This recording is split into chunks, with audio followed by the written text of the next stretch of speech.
Hey guys, how's it going? Hope you're doing well. My name is Crown, and today I'm going to read you some very interesting stories that I hope that you're gonna love. And now, without further ado, let's go!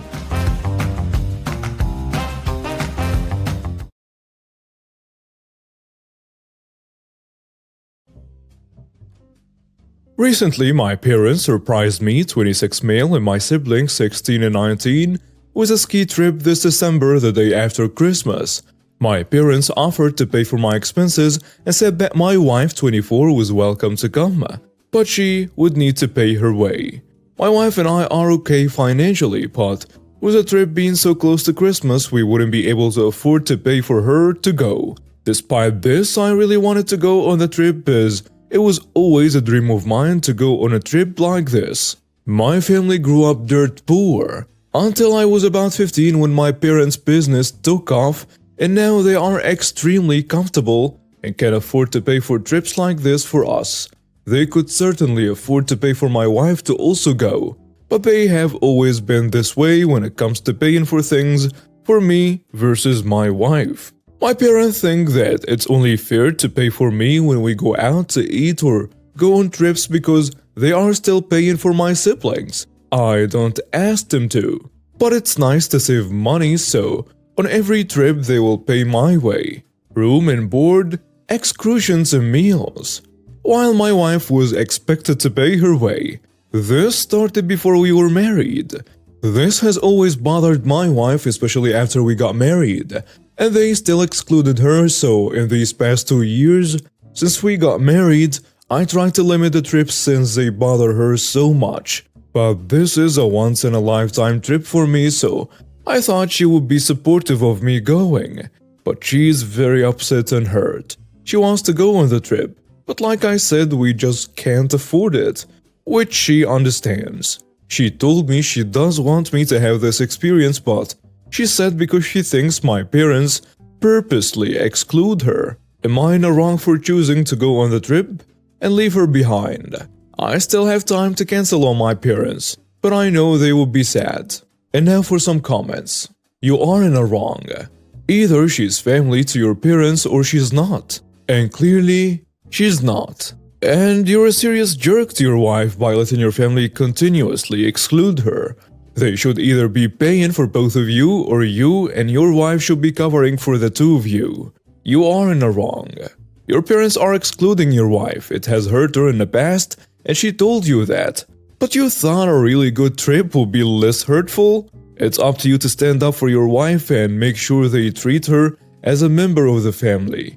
It might mean missing cool trips, but you are responsible for standing up for her with your family. Your parents are doing this purposely and need to be told it's not okay. Your parents are very weird. They should either pay for both of you or neither of you. She's your wife, your family, and your parents refusing to see her as such shows a whole different issue. Also, you not standing up to them, but instead let yourself be bought, and picking free trips over your wife is just ridiculous. You're in the wrong here. Your parents too.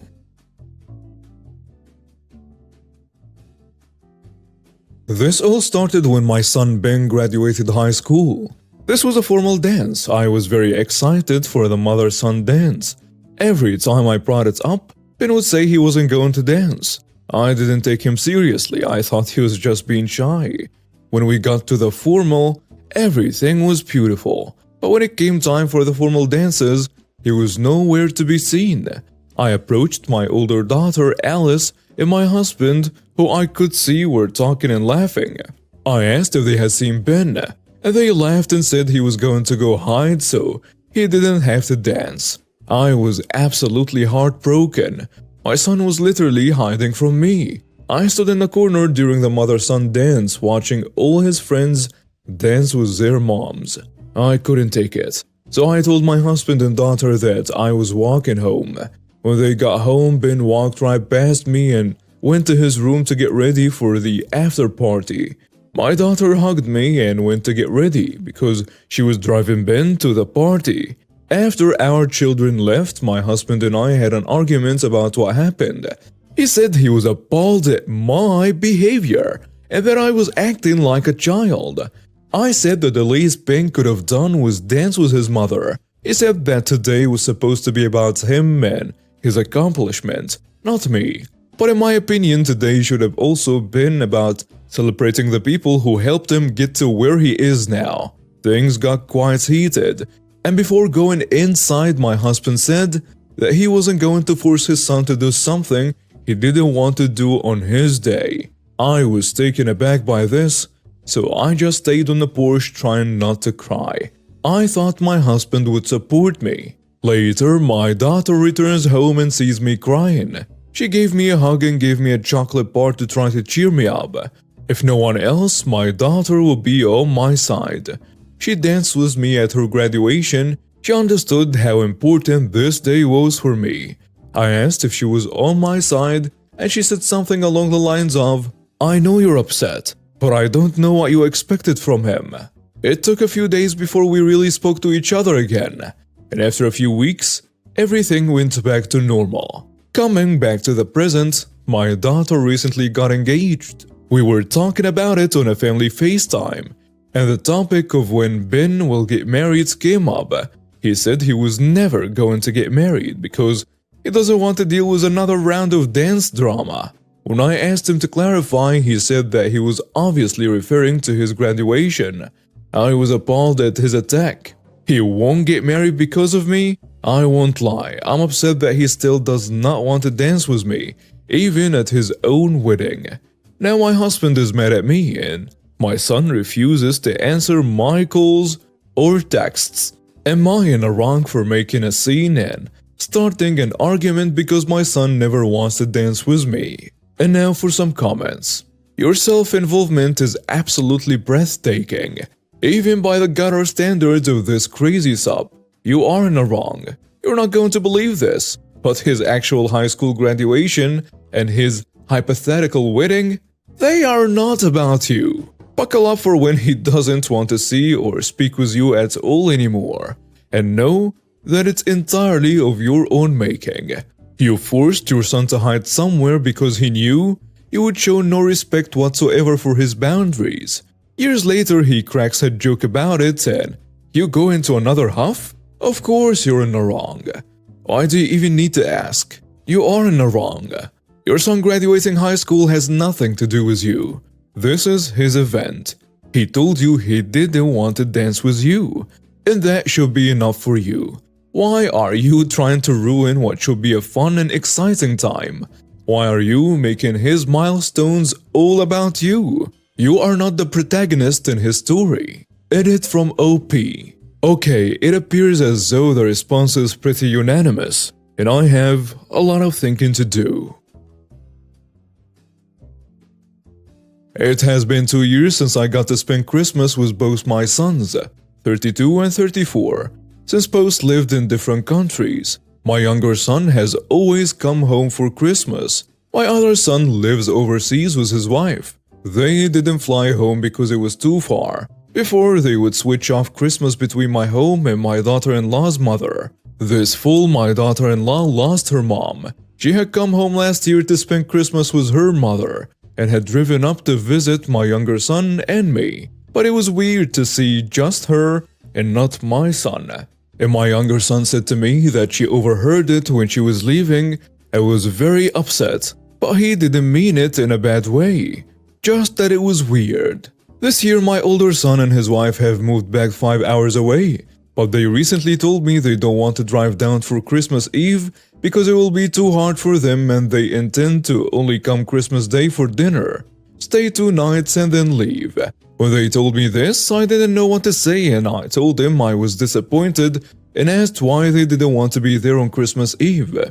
They both came at me with anger and contempt about how they didn't want to be around a big group of people, but it would only be me, my boyfriend, my younger son, and his girlfriend. They met my boyfriend and my younger son's girlfriend this past summer, when they moved back, so they are not strangers. My son said they don't have the emotional bandwidth to deal with performing and navigating the personal issues that come up in a group dynamic. They said they didn't want to have to pretend to be happy and feel bad about not feeling cheerful. and gave me an ultimatum about how if I didn't understand, then they wouldn't come, and just my son would come up alone for a visit after Christmas. But he wasn't leaving his wife alone on Christmas Eve and day. I didn't understand why they wouldn't want to be around family and friends, and why they feel like my home is not a safe place for them. I set up a room for them and even told them they can eat breakfast and dinner alone in their room, if that's what they need. My daughter-in-law said that she didn't want to feel like she had to hide away to feel safe, and that she knew she would need to cry at times like on Christmas morning, and she didn't want to cry in front of people or feel like she was bringing down other people's happiness. I told her we all understand, so it's fine. I couldn't handle having this conversation over email, and they could have called me to talk to me about this, so I bowed out. My daughter-in-law said she understood and that there were pros and cons to both phone calls and written messages, but that it was important that we all talk about our feelings. But when I spoke from the heart, I got ultimatums. And how is me being upset and disappointed about them choosing not to spend Christmas with me so hard to understand? Am I in a wrong here? And now for some comments. You are in a wrong. Despite telling them otherwise, you clearly do not understand. They want to privately grieve in their own home on Christmas morning because it will be a difficult time. That's it. Fresh grief during the holiday season is a whole other beast. Stop pushing them to do things your way. It is selfish beyond belief. Learn boundaries before your son ends up deciding they won't spend any part of the holiday with you. You are in the wrong. This is clearly a case of missing reasons. They have told you why they'd rather not come. You're just not accepting their choices. That's on you. You can either enjoy their company for Christmas dinner plus another 2 nights, or you can safely assume they won't come at all. You're being incredibly demanding, controlling, and manipulative. Accept their choices with grace, or risk not seeing them at all next year. Just to clarify, your eldest son and daughter-in-law were going to come to you for Christmas Day, but just not Christmas Eve as well. If so, I'm struggling to see the problem you're having here. Also, I think there is some important information missing about why they feel uncomfortable in your home. You're not a jerk for wanting to see your family for Christmas, but you would be one for not being willing to compromise so that everyone feels okay with the arrangements. If your children are offering you compromises and you're rejecting them, then you are in a wrong. Quote, "This fall my daughter-in-law lost her mom." That means no more than 3 months ago, your daughter-in-law lost her mom. It could be more recent. Either way, she's grieving, and this is her first Christmas without her mom. She and your son should do whatever it is that helps her get through a very difficult time like this. You should be glad their plans include you at all rather than fussing over Christmas Eve. It sounds as if some piece of you thought, well, with her mother gone, I get all the Christmases, which is kinda ugly.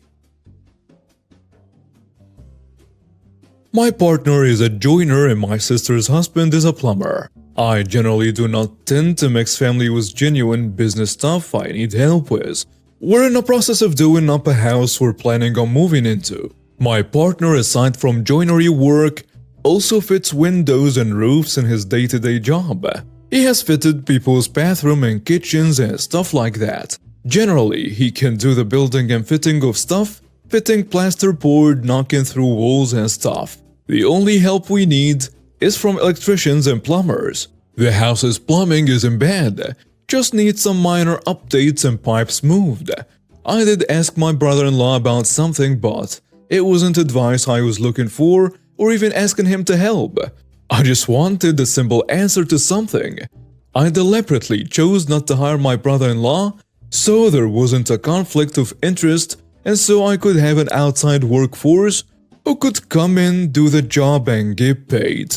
My brother-in-law has a habit of offering advice to people about what they should do and has oftentimes unintentionally angered people, as he can sometimes be quite pushy.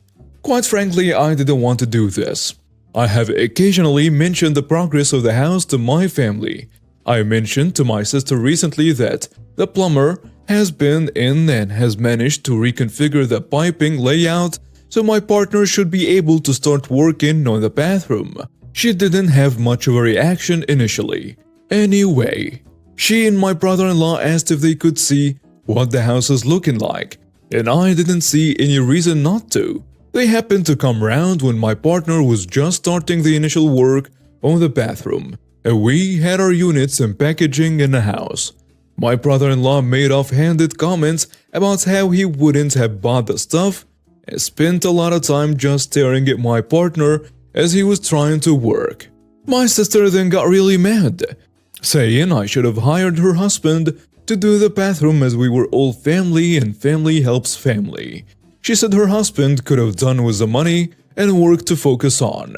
I explained my reasoning as I wanted impartial help and that why should I spend extra money when my partner has experience and is happy to take on the work. She said my brother-in-law hasn't had many clients lately due to people treating him with hostility, which I think translates to customers not wanting his unsolicited advice and that I should have hired him first. I didn't know any of this, but she still says I'm a jerk for not paying enough attention. ETA. The question I asked my brother-in-law was what the name of a part was. That was it. And I didn't insult my brother-in-law. I just explained that I didn't mix family and business. That was my reasoning, and that my partner was willing to do the work. And now for some comments. You're not in a wrong. Mixing business and family rarely works. If your new brother-in-law has a bad attitude, why did you ask him questions? Now that was a jerk move. You're not in a wrong. On top of your policy being true in general, in this case you can definitely make the right choice. The fact that his business is suffering due to his attitude, with him and his wife being blind to the fact that he's a source of the problem, is a solid reason why you shouldn't add yourself to the list of dissatisfied, stressed out and angry customers.